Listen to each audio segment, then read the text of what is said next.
I think like as I'm going up these hikes, there are definitely times when I'm like, oh goodness gracious, this is hard. Or I get lost, or I'm just like, why did I even start this to begin with? I actually think that's like the hardest part of a hike, actually, getting started.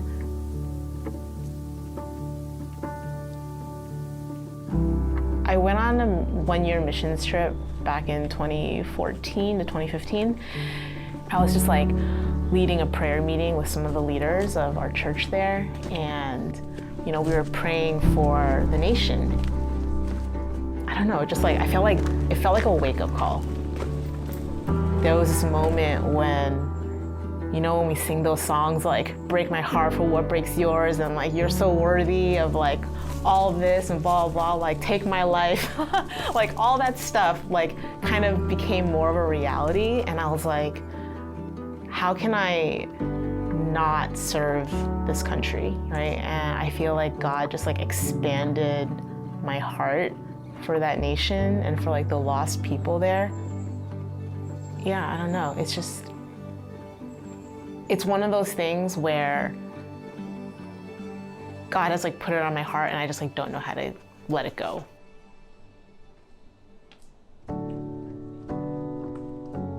As I'm about to leave, it feels very unsettling, and I wish it was just as easy as like packing my bags and going, but there's just a lot of different pieces that are in play. There's my life here and all the things that I kind of need to like wrap up. It just all feels like a lot. When I do like solo hikes, I just feel like there's nothing else that I'm thinking about. I'm just like so like single-minded. As I'm doing that, I just feel like God really like speaks to me in like a lot of small and big things. On one of my trips, I was going to the top of this mountain, and as I was standing up there and as I like looked beyond, there was like all these like evergreen trees. And I just felt like God was saying like, Terri, I want you to help grow evergreen trees. This idea of like followers of Christ who like in all seasons will worship him.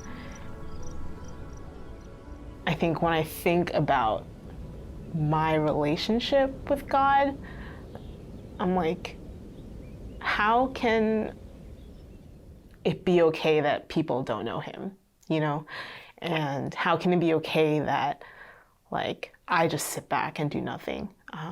Because I know where I would be if I did not have God in my life. I would not be here.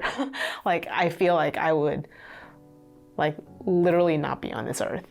And I feel like God has saved me from all those things. And there are people who like literally don't know him and have never heard of who Jesus Christ is. And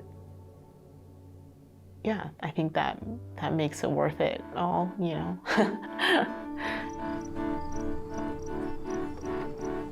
I think prior to 2014, I felt very much alone at our church. When I first started preparing to leave for my one-year missions trip, I felt like that's when like community really like stepped into my life, right? That's when they really prayed for me and encouraged me and loved and supported me in ways that I had never experienced. And then I remember I had this moment where I was just like really sad. And I was talking to a friend about how I've wanted this for so long and now I'm gonna lose it because I'm leaving, right? I'm leaving for missions, so I'm gonna lose all this community. And he said something to me that really stuck all these years, and he was like, this is when you need community the most. I've held on to that for so long because I think like there is this part of going where I can really lose sight of that. And I can feel very alone in this process. seeing that and remembering that, like, this is when I need community the most, it's like, that's why I want to invite people, right, into all of this with me. Like, this isn't just like Terri Tsai going, you know, this is remnant, you know, my brothers and sisters, people around me going with me and walking with me through all of this. Yeah, like, I don't feel like I'm going alone.